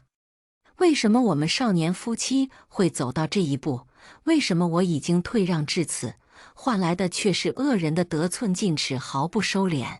成人世界的污秽崩塌，由我自己承受就好。可上天却要把这最残忍的一面展现在我女儿面前。张然啊张然，要是盼盼因此留下什么阴影，我要你不得好死。我连夜赶回家里，盼盼还醒着，小脸红红的，眼角还有泪痕。他看见我的第一句话就是：“妈妈，离婚吧。”是什么样的感情才能让一个孩子希望父母离婚？我又惊又怒，抱着他哄他入睡，然后跟何小小去了客厅谈事。何小小说，盼盼中午开始就有点头晕，撞见狗男女以后就直接发烧了。他带孩子去了医院，也才回来不久。吴越，事情都这样了，你如果不动手反击，那就我来。何小小前所未有的严肃，我早就提醒过你了，你到这一步，算了，真是懒得骂你。我也知道他对我很失望。我握住他的手，小小，你帮忙照顾孩子一段时间，这种事我不想让他知道。何小小点点头，反握住我的。吴越，你记住，不管怎样，我永远在你的身后。我提前回家了。张然被我吓了一跳，卧室里的床品整整齐齐，丝毫没有人睡过的痕迹。我笑着调侃：“哟，你什么时候开始叠被子了？”张然一愣，笑着粘上来：“这不是想表现得好一点，让老婆回来时给点奖励吗？我现在唯一想给他的奖励就是废了他的作案工具。他们俩苟合的视频我已经导出备份了。那些肮脏不堪的画面现在静静躺在我的 U 盘里。如果张然不配合离婚的话，必要时我会将这些视频发出去。我随口问：“之前不是说要去团建吗？什么时候出发？就过几天。怎么了？”我替他揉着太阳穴：“你辛苦了，好好玩。妈那边你放心，我会照顾的。”张然深情款款地望着我。老婆，有你真好，是挺好的。等我把你的钱都吞了就更好了。趁他乐不思蜀的当口，我开始转移财产，把能动的钱都分批转给父母，股票也是，给盼盼买了房子，之前舍不得买的珠宝也下手了，锁在了何小小家的保险柜里。张然回来后，我装作无事发生，暂时与他和平共处。又是1年6一，我特意提早完成工作，去学校接了盼盼，带他出去吃了顿大餐。至于张然在干嘛，是不是和唐鑫在一起，我已经懒得管了。除非他死了，否则我不会看他一眼。只是盼盼也不太开心。妈妈，今天姨奶奶去学校陪牛牛弟弟了。她口中的姨奶奶就是徐莲的妹妹。牛牛则是他的孙子。我也知道有的家长会去学校陪孩子，于是解释道：“宝贝，对不起，但是妈妈今天实在没空来学校。”盼盼抬头看我：“那爸爸为什么不来？我是妈妈一个人的小孩吗？”他的眼睛里满是不解和委屈。我一时间不知该如何面对这样纯粹的眼神，张了张嘴没说出话。盼盼又说：“牛牛说，奶奶根本不喜欢我。她说我是赔钱货，以后我们家的钱全是她的。奶奶总是更喜欢抱牛牛弟弟。爸爸妈妈，爸爸是不是嫌弃我是个女孩子？用脚趾头想都知道，这智障言论肯定是徐莲说的。徐莲总催我生2胎，说她没有孙子，在妹妹面前抬不起头。有一次我对她：原来您的人生价值是靠生儿子来体现的。之后他收敛了一些，原来只是表面功夫，背地里还是狗改不了那啥。没想到他重男轻女到了这种地步，都开始算计我女儿的合法继承权了。我立刻抱住了盼盼：宝贝，你要记住，是那些人重男轻女，思想落后，男孩女孩都是一样的，平等的。你不比任何人差，一个人的成就绝不是靠性别来决定的。盼盼似懂非懂地点点头，把小脑袋埋进我怀里。妈妈，我知道了，你不要难过。我心中一痛，或许是母女连心，尽管我没有表现出来，可孩子还是发现了我情绪的低落。上了电梯还没进家门，我就听见了门内震耳欲聋的尖叫声。不用说，肯定是徐莲把牛牛带回家了。你怎么才回来？赶紧做饭吧，牛牛都饿坏了。徐莲瞥我一眼，淡淡的说：“对了，盼儿，牛牛说你下午比赛得了一块金牌，是不是？你拿来给弟弟玩一会儿。”盼盼往我身后躲，不要，给弟弟玩一会儿怎么了？你怎么这么小气？我看着牛牛得意洋洋地站在徐莲身后，冲盼盼做鬼脸，忽然笑了。盼盼，给弟弟玩一会儿，他是男孩子，喜欢什么东西我们一定要给他。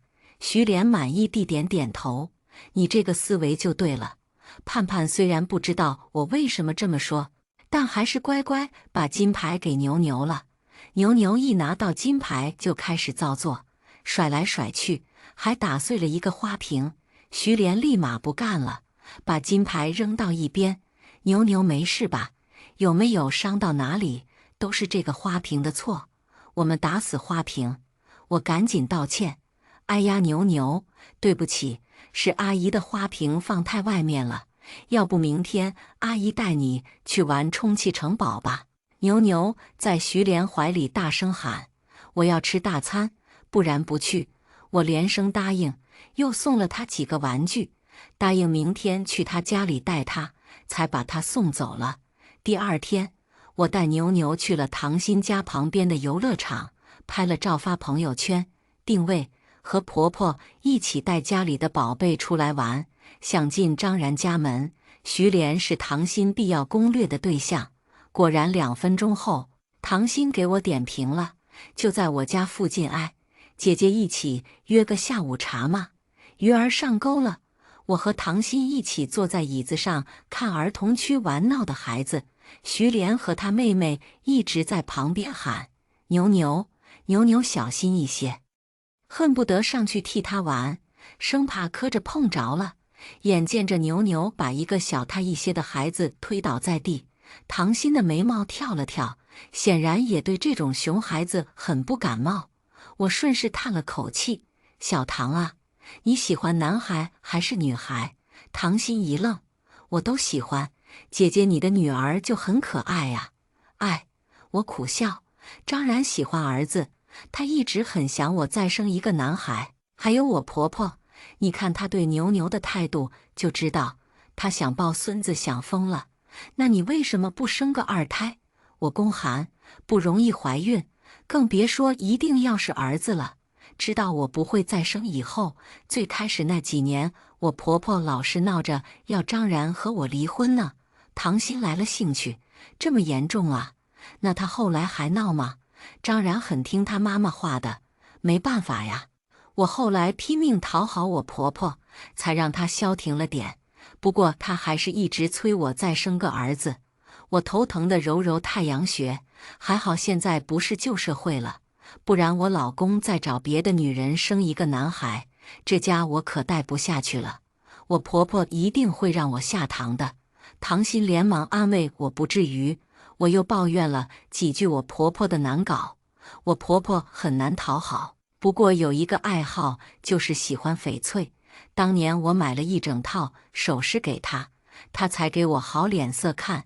给唐鑫灌输了徐莲的喜好以后，我借口有事，请她帮忙送徐莲回家。果然唐鑫很上道，抓住机会讨好了徐莲。据徐莲说，他们并没有马上回家，唐鑫带她去商场买了好几件衣服，还陪她做了个发型。说这话时，徐莲甩着自己金毛狮王一样的卷发，洋洋得意。然然真有本事，连带着我这个妈也沾光。他公司的员工素质可真高。说完又嫌弃地看我一眼：“小月，不是我说你，人家小员工对我可比你亲切多了，你也该多和年轻人学学。”我点点头。张然这个员工是不错，他家里好像还是做玉生意的，和妈你有缘分呢。徐莲的眼睛亮了。接下来的日子里，唐鑫很努力地巴结着徐莲，请她做 SPA， 给她买衣服，百般讨好。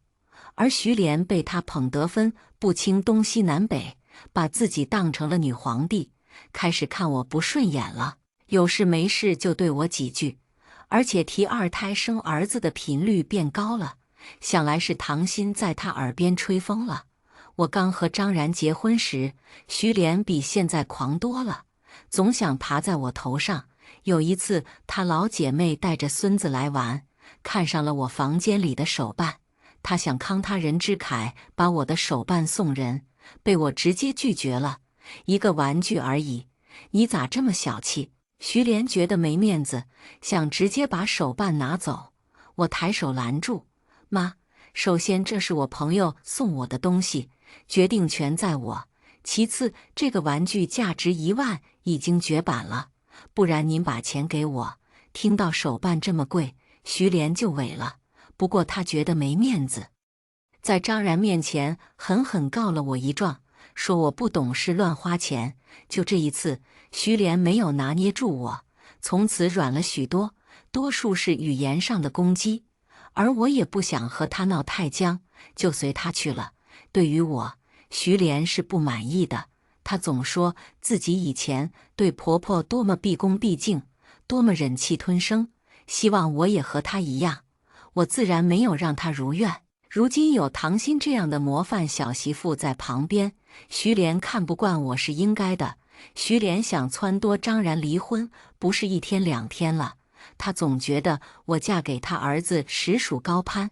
我为了张然的面子，也从来没让徐莲知道我们的收入差异。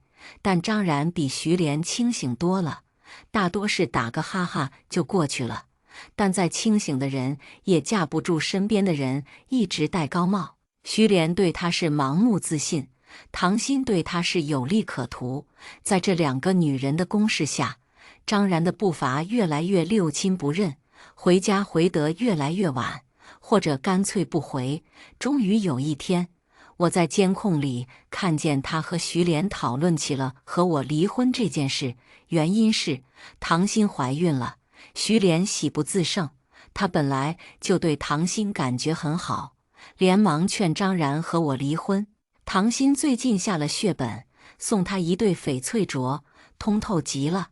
如今看来送得很划算。张然呢，还是有点犹豫。我在监控上看得都着急了，恨不得和徐莲一起劝他。好在张然是个妈宝男，徐莲1哭2闹3上吊之后，他松口了。我们毕竟在一起好多年了。徐莲恨铁不成钢，你现在事业有成，妈就盼着你家庭美满了。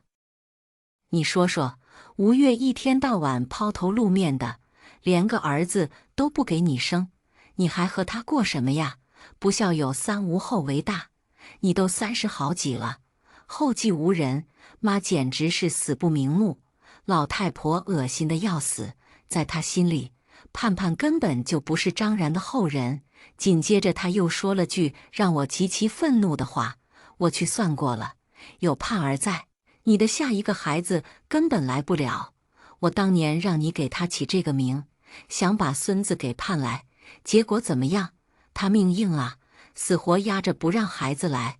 我看着监控里老太婆的嘴脸，恨不得上前扇她个螺旋飞天。当年张然提议孩子叫盼盼，我还以为是期盼的意思，感情这是他们母子俩的召唤术，怪不得这么多年徐莲这个老太婆一直喊盼盼盼儿，盼儿盼儿盼儿快来，恶心。显然张然也对唐鑫肚子里的孩子抱有很大的期望。从唐鑫的微博看，每次产检张然都是陪着他的。有一天盼盼在体育课上中暑了，正巧撞上唐鑫产检的日子，任俊联系我和张然，张然只说公司没空，让我自己去医院。饶是我对张然没有了期待，也仍寒了心。盼盼毕竟是他的女儿，父亲的冷淡他会感觉不到吗？等我赶到医院，盼盼已经在挂吊瓶了，任俊坐在他旁边陪着，见我来了微微一笑，轻声说睡着了。我低头，只见盼盼小手握着他的指尖，任俊想把手抽回来，盼盼却没有放手。反而喊了一声爸爸。我们都是一愣，不约而同地看了对方一眼，视线对上了，又赶紧移开，不免有些尴尬。正在这时，护士对任俊说：“孩子爸爸过来一下，去取个药。”我想否认，又觉得有点突兀。任俊倒是没说什么，冲我一笑，赶紧拿着单子去药房了。等他回来后，我向他道谢。任俊犹豫了一会儿，问学姐：“张盼爸爸呢？有事没来？是有家里亲戚来找他了吗？”任俊问得隐晦，但我马上知道了原因。你看见张然和别的女人在一起了？任俊眼神复杂地看我一眼。一个同学看见的。你结婚的时候，他去参加婚礼了。我笑了笑。你表情这么严肃干嘛？不知道的还以为是你被出轨了。你笑什么呀？这件事很严肃。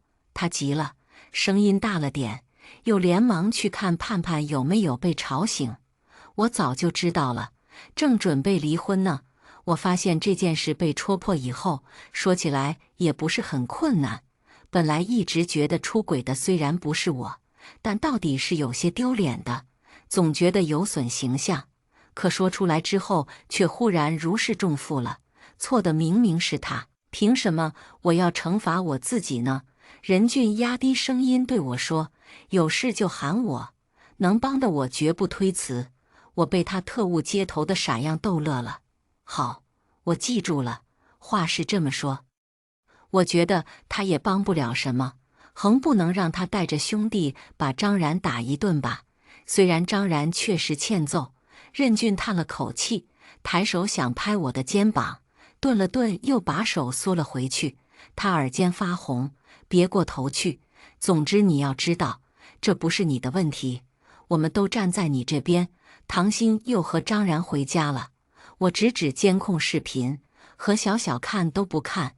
别跟我说晦气。我挑眉，他们在密谋大事哦。真的不看？何小小朝我扔了个枕头。被出轨还能这么淡定的？你算头一个。他嘴上说着不要，身体还是很诚实的过来了。看了几分钟后，他气得砸了好几个枕头。张然扶着唐鑫在沙发上坐着，他们在商量离婚以后的事。唐鑫说：“盼盼的抚养权不能交给我，因为这样张然得倒贴抚养费，不如把孩子抢过来，他们照顾，方便拿捏我。但是呢，盼盼毕竟是女儿，伯母也不喜欢她，我们以后生了宝宝也忙不过来的，所以我们可以把她送到寄宿学校去。”唐鑫小鸟依人地靠在张然身上：“亲爱的，我已经看好寄宿学校了。”张然亲了他一口，贴心。何小小震惊于这两人的不要脸，问我：“他就这样堂而皇之的登堂入室？”我喝了口果汁。何止啊！自从我示弱以后，张然已经要上天了。前段时间微博爆出了一个有钱人出轨，我和张然讨论的时候说，仔细想想，这个男人出轨也不是没有道理，毕竟他老婆生的是女儿。哎，老公，我生了女儿，你不会觉得遗憾吧？我好对不起你哦。这段话将张然的顾虑打消，也让唐鑫更加放肆。他甚至将口红印在了张然的衣服领子上示威，但我不为所动。事后他旁击侧敲地问我，我就说衣服送去干洗了，我看都没看，恶心死了。你什么时候离婚啊？我再逼他一把。很快，我体检查出子宫上长了个瘤子，医生要我立刻手术治疗，而且以后不能再生育了。知道这件事后，徐莲直接就哭了，当然不是心疼我，她抱着张然的胳膊大声嚎：“我的命怎么这么苦？我的乖孙啊，我们张家要绝后了，连我家的保姆都看不下去了，你儿媳妇都生病了，你怎么还想着孙子？”徐莲一把鼻涕一把泪，她害我们家绝后了，我还不能哭了。说完，她也懒得管我，拉着张然就要走。张然回头看看我，被他怒斥一声：“送我老婆子回家！你忍心你老娘出门被撞死？你就别管我，张然只好跟着徐莲出门了。我冷笑地看着他们的背影，几年夫妻，不过如此。他要是真不想走，徐莲就是跳楼都没用，不过是顺势而为罢了。他甚至没有问我的病情。自从我生病后，我就不在家里住了。官方说法是我都生病了，张然还不关心我。我很难过，对此徐莲表示都不知道他要死要活。反正孩子也生不了了，离婚天经地义。为了装得像一点，我跑去和小小男朋友开的私人医院住院去了。说是住院，其实是住在何小小家里。她为了离男朋友近一点，房子就买在医院边上，每天吃吃喝喝，开心的不行。住院期间，每天接送盼盼的任务就到了何小小身上。有天她接回了盼盼，神神叨叨地问我：“你老实交代，和盼盼的班主任什么关系？”我莫名其妙，什么关系啊？她问我为什么是我来接盼盼。盼盼嘴快，说你生病了。何小小眼里泛着八卦的光，她急了，说要来医院看你。我说就是个小感冒，她还拜托我好好照顾你。我就说你是她什么人啊？以什么身份拜托我？何小小鸡贼一笑，她的脸瞬间就红了，哈哈哈哈哈！别说帅哥红起脸来就是好看，都把旁边的老师看呆了。我一阵无语，何小小却不打算放过我，她喊你学姐哀，嘿嘿嘿，你们有没有过什么美丽过去啊？我转身就走，说真的，这男人不比张然香吗？何小小追着我唠叨，怎么说也有1.85米，穿着衬衫干干净净，还有那鼻梁，我都想在他鼻梁上滑滑梯。你想在谁鼻梁上滑滑梯？所幸何小小的男朋友周周回来了，一进门就听见他在发花痴，顿时醋了。何小小尖叫一声，扑过去和他撒娇。我摇摇头回了房间。任俊对我不知道怎么形容。我大学的时候被挺多人追过，一个男人对我有没有好感，我其实能感觉出来。可现在的我并没有心情去开始一段新的感情，我也不敢再轻易相信一个人了。半夜我发了一个很脆弱的朋友圈，表示自己的子宫保不住了，情况很不好，应该是绝症。第二天，张然就打电话给我，让我带上证件去离婚。都说男人薄情寡义，做了官夫不到1年就会另娶。到了张然这儿，就是前任还活着，他已经新欢入怀了，就好像这么多年我们的相互扶持是假的，我们的爱情是假的，我们的过去全是假的，我们的财产分割并不容易。张然想要财产的绝大部分，我不同意，也许是没了顾忌。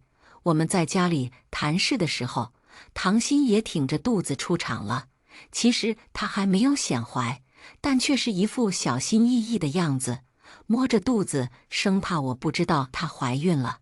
吴姐，绝症的存活率应该不用我说了，你只有盼盼一个女儿，等你走了，她只能在张然身边，张然是她的法定监护人啊。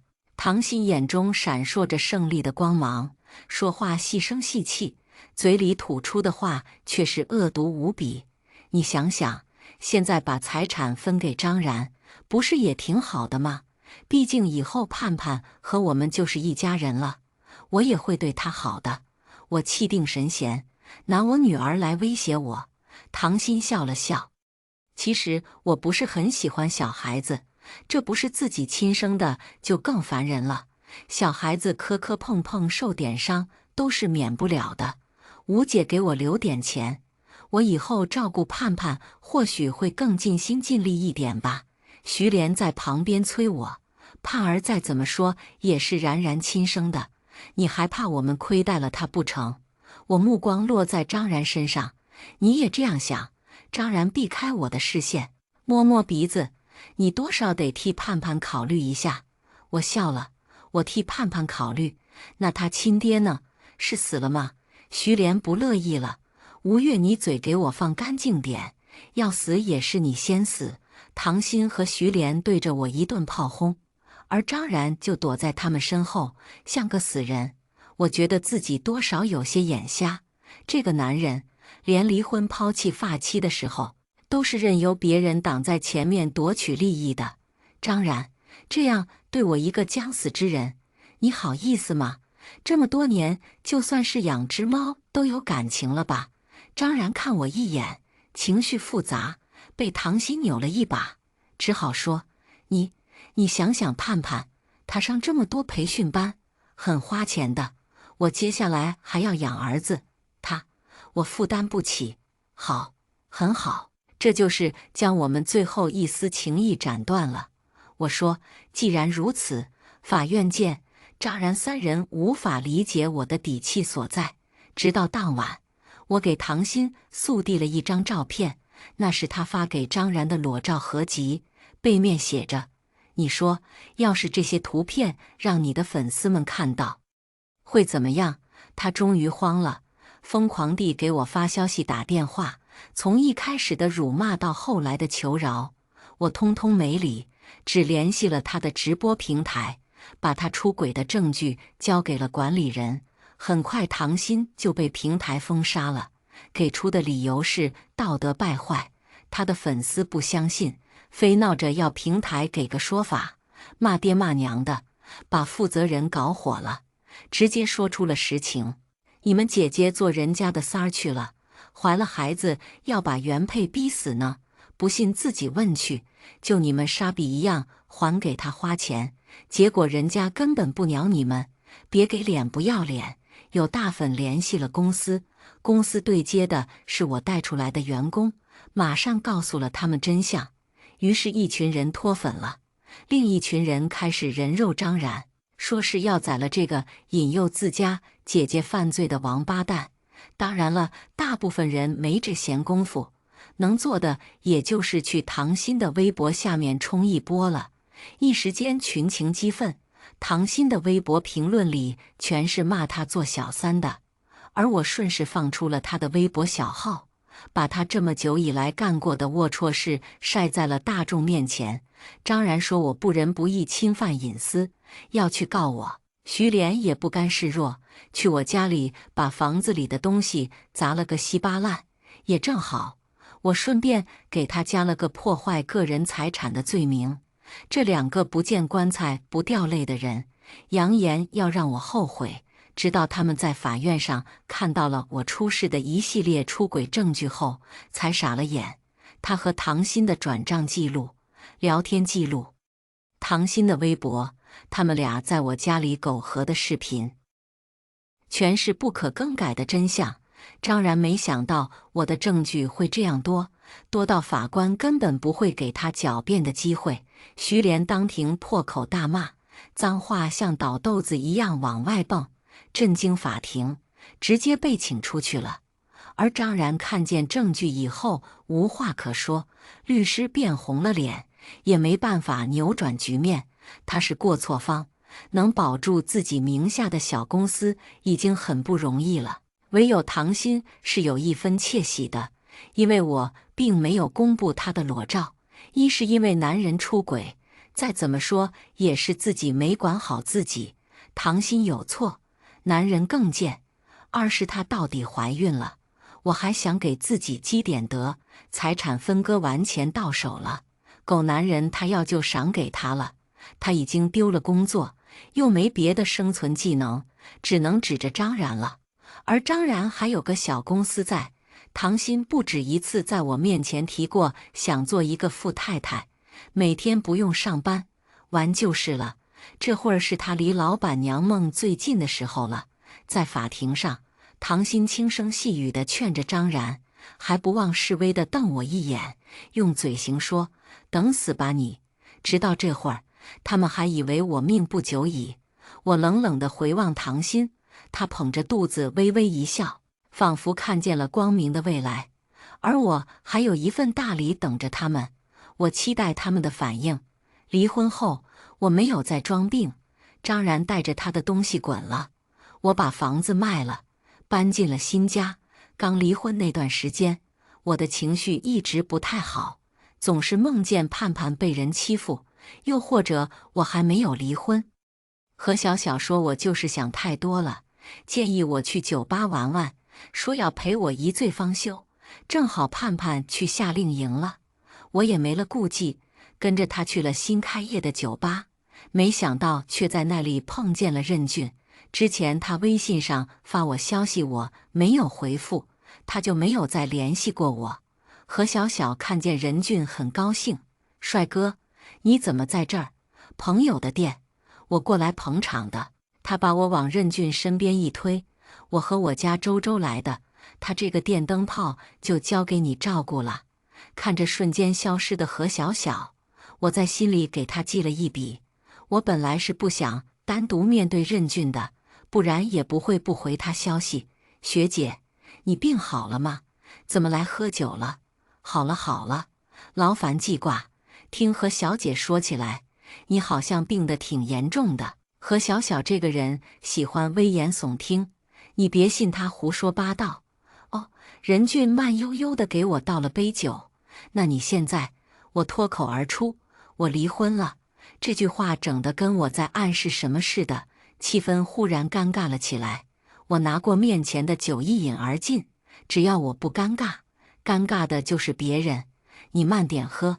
一开始任俊还在劝我，渐渐的他也不说话了，只是默默地替我把酒倒好。不过他越倒越少，最后我的舌头才沾到一滴酒，就没有然后了。我怒了，你这是欺骗消费者。他慢吞吞地说，再喝就要醉了。我头昏脑胀，醉就醉呀，我还不能醉一回吗？任俊按住我的手，你大学喝醉过一次，醒来头疼了一整天，连部门活动都没参加。我盯着他的脸看，觉得他长了8只眼睛。你大学的时候只有2只眼睛，现在怎么？你真的有点醉了。任俊叹气，拉着我去洗手间洗脸。我一边洗他一边说，学姐，如果你需要帮助的话，就告诉我，我这些年还有些积蓄。我从水花里抬起头，打断他，为什么要帮我？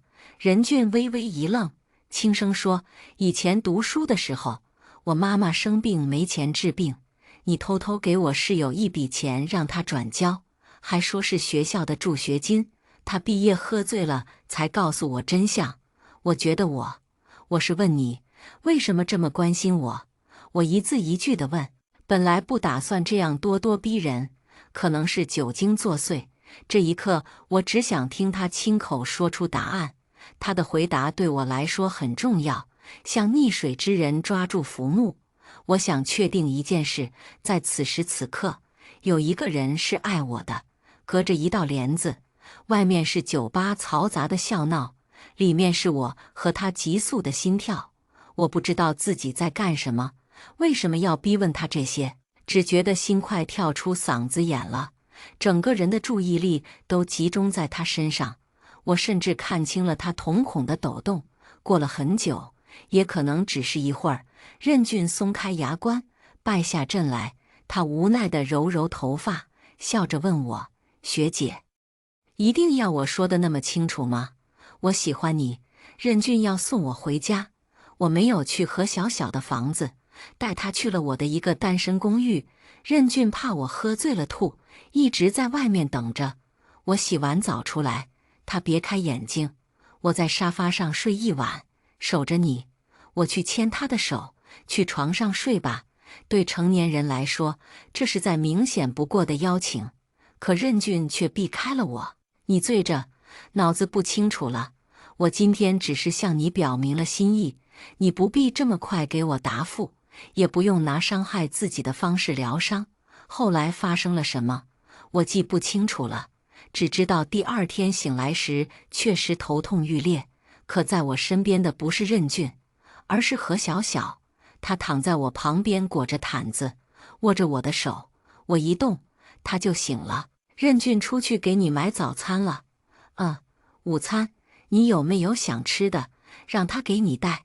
我忍着头疼问，你怎么来了？何小小没好气地敲敲我的头，不放心你呗，你还真以为我会让你一个人和任俊回家？我一路跟着你们到这儿的好不好？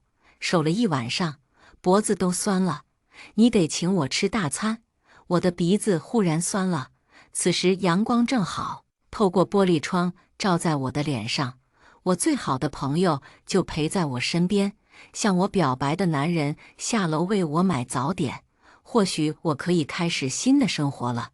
后来的事情，我其实没有刻意去了解，在想通的同时，我便与过去和解了。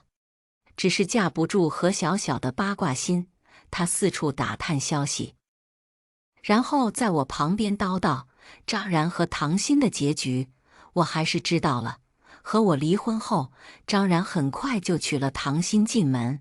刚开始的日子确实是蜜里调油，唐鑫性子软，愿意迁就他，让他重新找到了做男人的自信。可是月份大了以后，唐鑫偏爱吃辣，这让徐莲很不安。虽然酸儿辣女没有什么科学依据，但她信得很。正巧徐莲的妹妹告诉她，有认识的朋友偷偷去某地做了检查，能看出胎儿的性别。徐莲马上坐不住了，要求张然带着唐鑫去测一测。不测还好，一测发现居然是个女儿。徐莲瞬间就下了头，连翡翠也不顶用了，让唐鑫打了再怀。唐鑫也是个没脑子的，居然仗着自己年轻，真去做了引产手术。结果手术后大出血，好不容易救回一条命来，以后却在男怀上了。闹了这出，徐莲眼看着孙子无望，居然又要让张然离婚。张然对唐鑫多少有点感情，毕竟人家也才为他打了胎，倒是没干出这样的畜生事，只让他待在家里养着。徐莲和唐鑫闹翻了，唐鑫生不出孩子，徐莲的心思又转到了牛牛身上。他天天带牛牛来家里玩，想让张然认牛牛当干儿子。张然被烦得没办法，就躲在公司不回家，留下唐鑫和徐莲婆慈媳孝，天天吵架。唐鑫小产需要休息，而牛牛这个熊孩子根本不会体谅人，在家里作威作福，很快就和唐鑫起了争执，还冲他的肚子重重打了几拳。唐鑫的肚子哪经得起这个，立刻被送到了医院，还是周周同事接待的。据他说，牛牛在医院还是不肯认错，甚至想再对唐鑫出手。张然赶到医院时想收拾牛牛，被徐莲抱着腿大哭，张家断子绝孙，丢光了脸。家里的事已经够乱了，我顺便加了把火，爆出了唐鑫的出轨对象是张然。前阵子冲唐鑫的网友瞬间兴奋了，骂人的骂人，人肉的人肉。张然公司底下立马摆了一排花圈，还被泼了油漆，气得他当场拿出降压药。张然的公司是我帮忙开的，副手也是我带出来的。他们知道张然出轨本就鄙夷得很，但在我的示意下一直按捺不发。等唐鑫打胎后，他们便不约而同地罢工了，根本不配合工作。而跟张然合作的公司也在网络舆论下撤资了，毁约了，这给公司造成了致命打击。不过1个月，墙倒众人推，张然的小公司资金运转困难，破产了。徐莲的好妹妹在他们破产后就安静如鸡了。据说徐莲曾上门求助，结果被拒之门外，气得徐莲在小区大闹一场，骂他们狼心狗肺，然后被保安请了出去。不过恶人自有天收，他们家也没好到哪儿去。牛牛被徐莲妹妹宠得无法无天，在放学路上刮了人家的豪车。他们家不仅不认错，还态度恶劣，气得车主直接报警。他们将要面对的是几十万的赔款。之后徐莲又托人联系到我，想和我借点钱，我根本没见到人，任俊在门外替我拦住了，钱是不可能借的。但何小小很损，派人给唐心送了点补品，据说把他气得把东西砸到了徐莲的脸上，两个人又是一顿大吵。但张然根本无暇关注婆媳关系，他被追债后连房子都被抵押了，只好搬去小出租屋里，天天被人在家门口堵着，没事就挨顿打。到后来张然实在撑不住了，扔下老婆老妈，跑路去了外地，留下唐心和徐莲大眼瞪小眼。徐莲是个窝里横，对追债的怕得要死，只能欺负还在休养的唐心。而唐心家财散尽，换来一个这样的结局，无论如何都不能接受，也不再装贴心小软糖了，尽显泼妇本色，和徐莲撕得你死我活。再后来，唐心也熬怕了，联系了远在千里之外的娘家，一身破败的回去了，留下徐莲一个人，没钱没本事，吃不饱穿不暖，到后来沦落到去要饭。据说那片街区有个老太婆，整天痴痴傻傻的，碰到人就说：“我真傻，真的，光知道催儿媳生孙子，不知道儿媳也是人。我让儿媳生孙子给我，然后我的儿子跑了，儿媳也跑了，所以我现在是一个人。我真傻，真的。”今天的故事到这里就结束了，过去终将会过去，但故事已然成故事。您的点赞和订阅就是我更新的动力，期待您给出任何建议，我们下个故事不见不散。